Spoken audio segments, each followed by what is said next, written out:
Baik pemirsa, berikutnya adalah Bapak Utama Padmadinata. Bapak Utama, apa kabar?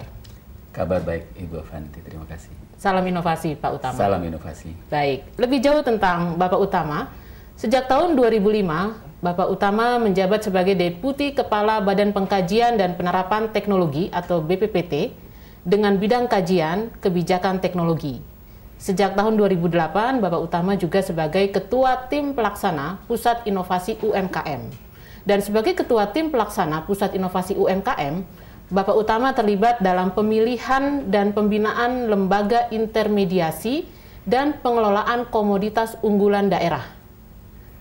Bapak Utama tertarik untuk memajukan UMKM nasional melalui penerapan teknologi dengan memanfaatkan jejaring atau network pemerintah dan swasta.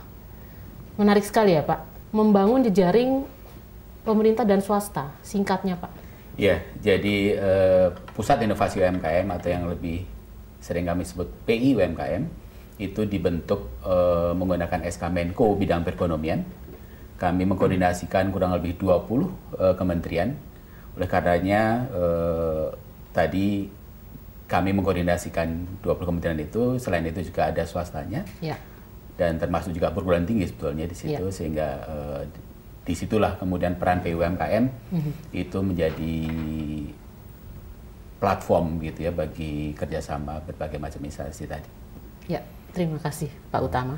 Baik, kita akan mulai perbincangan kita tentang inovasi UMKM Indonesia. Saya akan mulai dari Ibu Endang ya. Ibu Endang, jika kita berbicara tentang inovasi UMKM, apa yang Ibu ingin sampaikan pada kesempatan pertama ini? Sebagai praktisi, saya merasa bahwa yang sangat penting sebelum bicara mengenai inovasi apa, itu kita angkat dulu faktanya. Ya.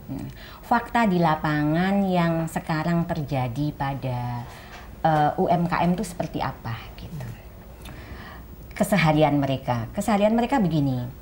Terus terang setelah saya secara independen turun ke UMKM sejak tahun 2007, kemudian diberi kesempatan oleh Pusat Inovasi UMKM untuk mendampingi secara kelembagaan. Ya. UMKM itu setiap hari itu sibuk dengan menerima undangan. Undangan yang diterima itu cukup banyak. Undangan sama untuk pertemuan, untuk pelatihan, untuk banyak sekali undangan yang diterima oleh mereka dari berbagai lembaga, berbagai instansi,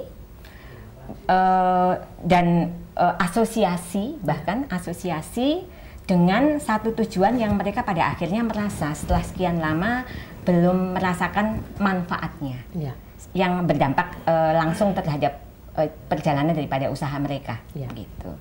Nah, dari sini saya melihat bahwa pembagian atau cara mendampingi UMKM atau pendampingan yang diberikan kepada UMKM, karena semua lembaga atau instansi atau asosiasi itu mengatakan bahwa mereka mendampingi UMKM. Ya. Tetapi programnya sama, ya sama-sama bikin pelatihan. Ya. Pelatihannya juga kalau saya mau pakai bahasa yang agak sedikit tidak terstruktur adalah acak adul gitu. Jadi dalam arti sana mengadakan pelatihan ini, sini mengadakan pelatihan ini, sana mengadakan pertemuan ini, sana mengadakan pertemuan ini, gitu kan? Dari sini kita bisa melihat bahwa banyak tumpang tindih. Inovasi apa sebetulnya yang kira-kira paling tidak menurut saya lebih mendekati kenyataan yang dibutuhkan oleh para UMKM di dalam menjalankan usaha mereka. Mungkin saya harus kembali sebagai praktisi yang tadinya saya bekerja untuk swasta, seorang pekerja retail. Pendekatannya adalah bisnis proses atau proses bisnis. Gitu. Proses bisnis itu apa sih, gitu kan?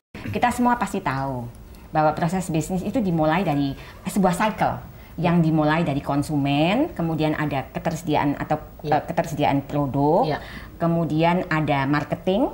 Ada operasional, ini yang saya ingin garis bawahi, operasional, kemudian outputnya berupa konsumen lagi. Baik, kita akan lebih lanjut nanti melihat bagaimana proses bisnis yang tadi Ibu sudah garis bawahi ya. Yang pertama penting fakta bahwa begitu banyak undangan yang diperoleh oleh UMKM dengan judul, kalau saya boleh tambahkan dalam tanda kutip, adalah pendampingan. Betul. Tetapi di sisi lain terlihat adanya inkonsistensi dan tumpang tindih. Betul begitu sekali, ya Ibu ya. Baik. Saya ingin mendengar dari Ibu Nining, bagaimana jika kita berbicara tentang inovasi UMKM? Apa yang Ibu ingin sampaikan pada kesempatan pertama ini? Kami kebetulan selain sebagai praktisi kan kami di akademik melakukan penelitian. Kita lihat sumbangan nilai tambah bruto dari teknologi dan inovasi di Indonesia itu hanya 0,5% membentuk nilai tambah. Sedangkan pada saat yang sama di Singapura itu 2,5%. Jadi kalau dilihat di sini kita hanya 1/5-nya. Nah, kalau kita lihat lagi peta UMKM di Indonesia dan inovasinya itu masih banyak didominasi di daerah-daerah perkotaan, di kalangan anak-anak muda yang terpelajar, sehingga kalau kita lihat nilai tambah yang besar itu berasal dari industri kreatif. Jadi kalau kita lihat yang paling ketinggalan sebetulnya memang inovasi di pertanian. Dan saat ini pertanian ini hanya menerima kredit itu hanya sekitar ini angka ini bergerak karena ada beberapa yang mengatakan itu tidak benar, antara 5-10%.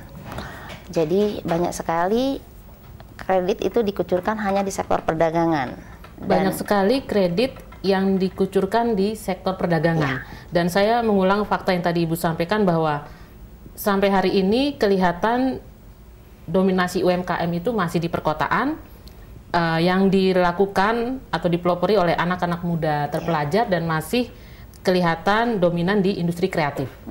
Pemirsa, kita akan jeda sejenak, perhatikan tayangan yang berikut ini. Terima kasih.